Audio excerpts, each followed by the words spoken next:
Hello दोस्तों, आज मैं आप लोग के सामने ले आया हूँ ज़बरदस्त वैकेंसी। वो भी है जो आवासीय कौशल विकास जो एक आया हुआ है, मतलब 3-6 महीने का कोर्स होता है। जो किए हुए हैं उनके लिए वैकेंसी आई हुई है, कौशल विकास प्रशिक्षण कार्यक्रम।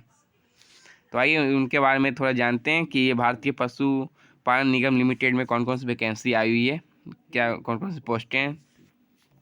तो इसके बारे में थोड़ा जानकारी लें। तो इसमें यहाँ यहाँ देखें कि ये कुछ पद हैं। यहाँ जो आए हुए ये पद आए हुए हैं, परीक्षण नियंत्रण अधिकारी, परीक्षण प्रभारी, प्रशिक्षण समन्वयक या प्रशिक्षण सहायक की कुछ वैकेंसी आई हुई है। पद यहाँ संख्या दी हुई है 6000 प्रशिक्षण सहायक की है, और प्रशिक्षण समन्वयक की 1200 है, प्रशिक्षण प्रभारी की 600 है, और प्रशिक्षण नियंत्रण अधिकारी की 75 है। और इसकी क्वालिफिकेशन सबके अलग अलग हैं, उसके बारे में बताता हूँ। और यहाँ मासिक वेतन आपको बता दिया गया है। और प्रशिक्षण सहायक की जहाँ 6000 पद है उसके 12000 कुछ रुपए मिलेंगे। तो चलिए आते हैं, जानते हैं इसके बारे में।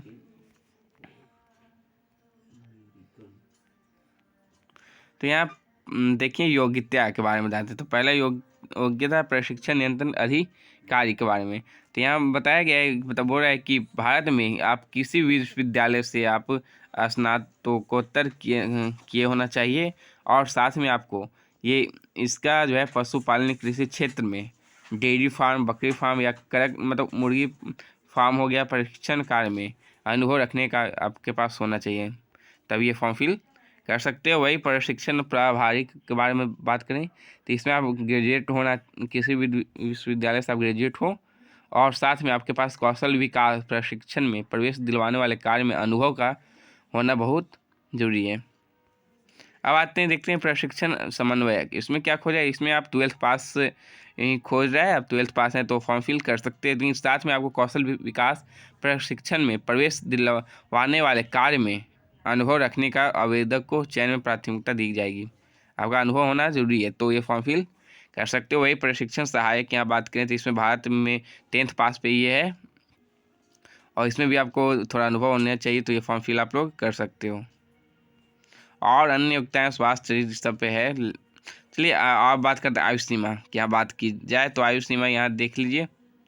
आयु सीमा जो है प्रशिक्षण नियंत्रक अधिकारी में 25 से 45 है, और प्रभारी में 21 से 40, और समन्वयक में 21 से 40 है। वही प्रशिक्षण सहायक में 18 से 40 वर्ष की उम्र के फॉर्म फिल कर सकते हैं। और फ़ी की यहाँ बात की जाए तो फ़ी यहाँ देखें तो आवेदक सुख सभी वर्गों के लिए है, जो 944 रुपये है। ये भेदभाव मतलब सब एक साथ, सबका एक ही है, कोई भेदभाव इसमें नहीं किया गया है। SC ST सब एक ही भरेंगे, 944 रुपये ही भरेंगे। और वही प्रशिक्षण प्रभारी की 826 रुपये फॉर्म की गई है। वही प्रशिक्षण समन्वयक के लिए 708 रुपया है, और वही सहायक के लिए 590 रुपये फॉर्म फिल फी है इसकी, इतना ठीक है।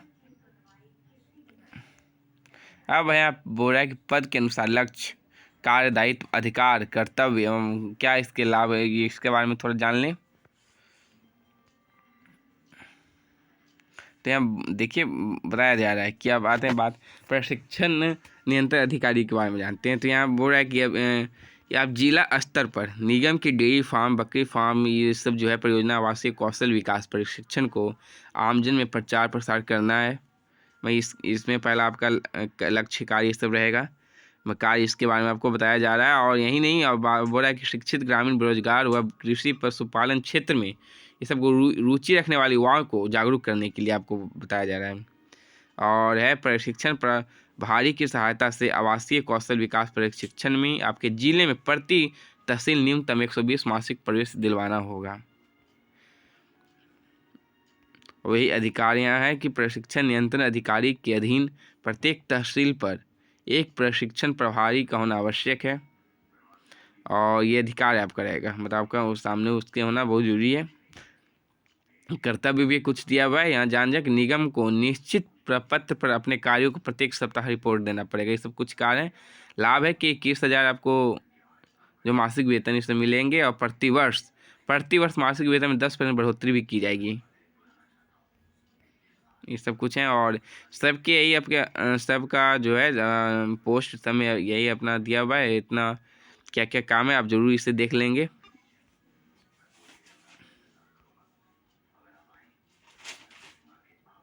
और इसमें चयनित जो हो जाएंगे उनको भी यहाँ दिया हुआ है कि 2.5 लाख रुपये जो है दुर्घटना बीमा निःशुल्क किया जाएगा। चलिए ये भी अच्छी बात है।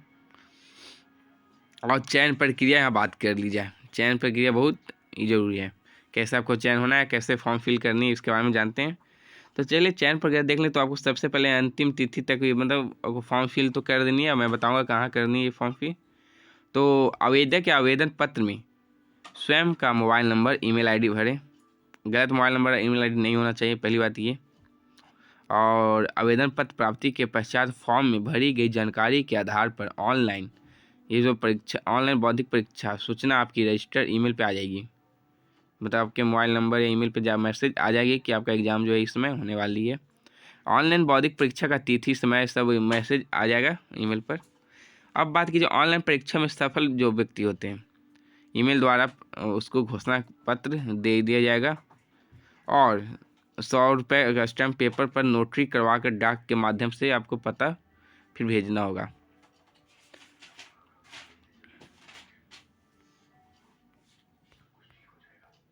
चलिए आओ, ये सब कुछ थे। अब आते हैं नीचे, तो नीचे आएंगे और उसके बाद आते हैं कहाँ चले गया। हाँ, और क्या क्या एग्ज़ाम पैटर्न क्या रहेगा उसके बारे में जानते हैं। ये दो आपको बता दिया गया है कि अब ये कुछ आपके जब ऑनलाइन एग्ज़ाम होंगे, ये है आपके कुछ अंक रहेंगे 50-50 अंक। बताओ ऑनलाइन परीक्षा, साक्षात्कार परीक्षा 100 अंक की टोटल रहेंगी, ये कुछ है।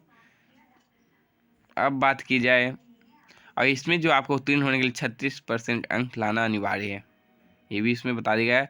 अब परीक्षा का स्थान की बात की जाए तो ये ऑनलाइन माध्यम से ली जाएगी। यह परीक्षा computer centre, cyber Kaif, laptop, desktop के मोबाइल के माध्यम से किसी भी स्थान पे आप दे सकते हैं।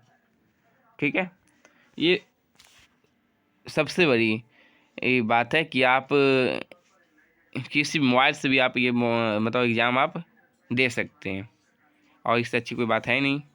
तो आप लोग ये फॉर्म जो फिल ज़रूर करें। वो आप अपने मोबाइल में भी एग्ज़ाम कहीं भी जाकर दे सकते हो, घर पे भी तो दे सकते हो, लेकिन थोड़ा हल्ला मतलब अच्छे होना चाहिए, शांत माहौल ये सब रहनी चाहिए।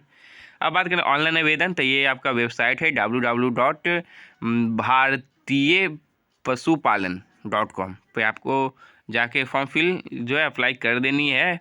ऑनलाइन आवेदन करने से पहले की बात करें तो देख लेते PDF डाउनलोड करना है, इस सब के ध्यानपूर्वक पढ़ लेना होगा। तो आगे नीचे आपको मैं बताता हूँ क्या क्या खोज रहा है। तो ऑनलाइन आवेदन करने से पहले पासपोर्ट साइज सब का जो है 6 माह का पुराना ज़्यादा नहीं होना चाहिए। आपको फ़ोटो पर दे देना है डेट कि इस समय का ये वो फ़ोटो है। ठीक है, ऑनलाइन आप फॉर्म फिल कर मतलब फ़ी जो ऑनलाइन कर सकते हो, UPI ID हो या ATM कुछ से भी आप कर सकते हो। फ़ोटो ये अपलोड करने की है तो आप लोग ज़रूर देख लें। 20 से 50 KB के बीच आपका होना चाहिए हस्ताक्षर। फ़ोटो 50 से 100 KB के बीच में होनी चाहिए। ये आपके कुछ बताया जा रहा है। अब बात करें और यहाँ आपको क्या है कि नंबर भी दी जा रही है, हेल्पलाइन नंबर। यदि कुछ प्रॉब्लम हो जाती है फॉर्म फिल करने की तो ये आपको ये नंबर दी जा रही है। चलिए अब आते हैं, आपको दिखा देते हैं नीचे। और ये है आपका सिलेबस, ये सब पैटर्न क्या रहेगा उसके बारे में जान लेते हैं। तो ये कुछ ऑनलाइन परीक्षा होगी और आपको जैसा कि बता देगा कि 50 प्रश्न होंगे ऑनलाइन के लिए, और सभी प्रश्न वस्तुनिष्ठ होंगे। चलिए पहली ये बात है, और 30 मिनट का समय लिया जाएगा। और परीक्षा के समय व दिनांक की सूचना जो है आवेदक उसकी रजिस्ट्रेशन ईमेल पे भेजी जाएगी, जहाँ ये बता रहा है। और नेगेटिव मार्किंग नहीं होगी, यहाँ भी ये भी बता दिया गया है। और 36% क्वालिफाई होने के लिए आपको लाना बहुत ज़रूरी है। ऑनलाइन परीक्षा की तरीका की बात किया जाए तो यहाँ बताया जा रहा है कि ऑनलाइन परीक्षा के लिए आवेदकों को एक लिंक भेजा जाएगा। यह लिंक आवेदक को परीक्षा के दिनांक से ठीक 2 दिन पहले ईमेल पर आ जाएगा। परीक्षा के समय से 15 मिनट पहले यह लिंक एक्टिवेट हो जाएगा। और परीक्षा शुरू होने के समय से 15 मिनट पहले ही परीक्षा लिंक पर क्लिक करके आवेदक जो है सभी औपचारिकता पूरी करनी होगी। ये आपका कुछ दिया हुआ है। और बात करें सबमिट करने के बाद, जब एग्ज़ाम आपका हो जाता है तो सबमिट करने के बाद एक OTP जाएगा। आए हुए OTP को दर्ज कर सबमिट करना होगा आपको, ऐसे नहीं। और बात करें, आवेदक को परीक्षा देने से पूर्व हिंदी व अंग्रेजी में से एक भाषा का चुनाव करना होगा। हिंदी व अंग्रेजी दोनों विषयों के अलावा सभी विषयों के प्रश्न हिंदी व अंग्रेजी दोनों भाषा में होंगे। तो आपको वहाँ सेलेक्ट करनी है कि आपको कौन सी करनी है।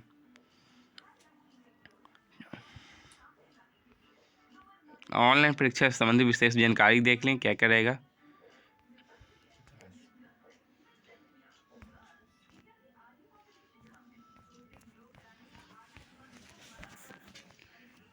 अब बात की जाए, ये कुछ आपके ऑनलाइन सिलेबस हैं, सिलेबस के बारे में जान लेते हैं।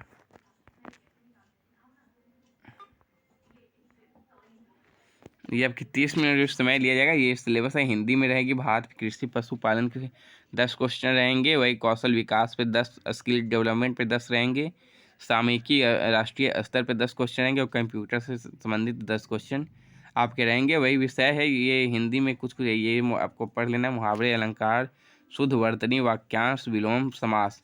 और कृषि पशुपालन में आपको महत्वपूर्ण तथ्य पढ़ लेनी है, कृषि के बारे में, उत्पत्ति, समय, मौसम के अनुसार पढ़ लेनी है, भूमि मापन पढ़ लेनी है, कृषि पशुपालन, पशुओं के रोग। अब यही सामयिकी की आते हैं तो राष्ट्रीय मामले, अर्थव्यवस्था, विज्ञान और तकनीकी, पर्यावरण, खेल, क्रीड़ा, वर्तमान में सामान्य ज्ञान, ये सब पढ़ लेनी है आपको। और वही कौशल विकास में आपको कौशल शिक्षा, संचार कौशल पढ़नी है, समस्या को सुलझाने वाली बातचीत, नेटवर्किंग, ये सबको पढ़ लेनी है। कंप्यूटर में आपको MS office, hardware, software, keyboard function, network, ये सब आपको पढ़ लेनी है। और यहाँ www.com की सब बारे में, इंटरनेट के बारे में आपको जानकारी होनी चाहिए। तो ये क्वेश्चन आपके पूरे जानकारी आपको दे दिए। अब जिनको लग रहा है आप ये फॉर्म फिल ज़रूर करें। तो आज के लिए इतना ही, और यदि वीडियो आपको अच्छी लगे तो शेयर सब्सक्राइब जरूर करें और लाइक भी करें। धन्यवाद।